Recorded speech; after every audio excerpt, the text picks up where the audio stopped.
Farewell, we have her 6-7 class in with our Year 5s, and we have 2 guest speakers for you, Mr. Gaston and Mr. Farewell. We feel very lucky to be here with you. I've never done anything like this before. Hello. Hi. How you going? Yeah. So me and Mr. Gaston are from the same area, so we're from Bowen. My actual dialect is Whitty, and Mr. Gaston will be different, but we're actually from the same Birrigubba tribe. Wow. And there'll be different dialects. But my grandparents and my aunties and uncles, colonisation has a lot. Is that a similarity? Yes. Yeah. Okay. Yeah, so what happened with my aunties and uncles was they were born in the bush. They were then moved at a very young age onto a mission off their traditional lands, and then moved from that mission off into many other different missions. For myself, I was born and bred in Sydney, which is a couple of thousand k's away from here in Bowen. Not that cool because we didn't get to know many of our aunties and uncles because they weren't allowed during the time to come and see people and allowed to move.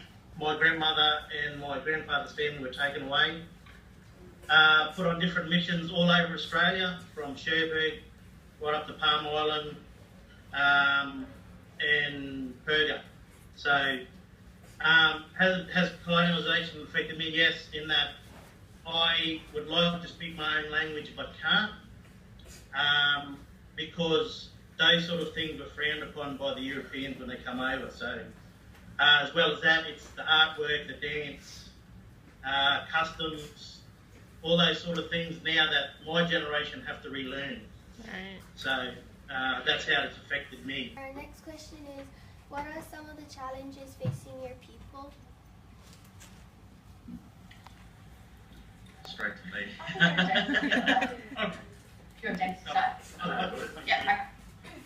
Some of the challenges that after colonisation, our people were treated as second-class citizens. So now that's filtered down through the generations. So now we have to get out of that cycle and start getting self-respect back again, so that we can, so that there is a place for Indigenous people in modern society.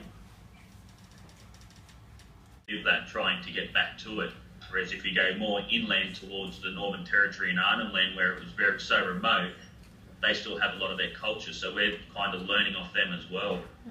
But just the kids getting out and doing that is the best way it can grow, and other people learning our history.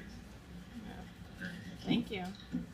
The way that I try and keep culture alive is, in my family, is I teach my children and then I encourage them to go and teach their class at school.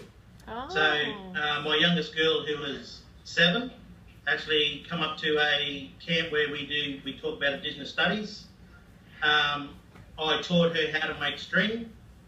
The very next day she went to school. She actually had a day off school to come with me. The very next day she went into school and she asked if she could teach her class how to make string. Cool. So that's just a way of me passing it down, doing my part.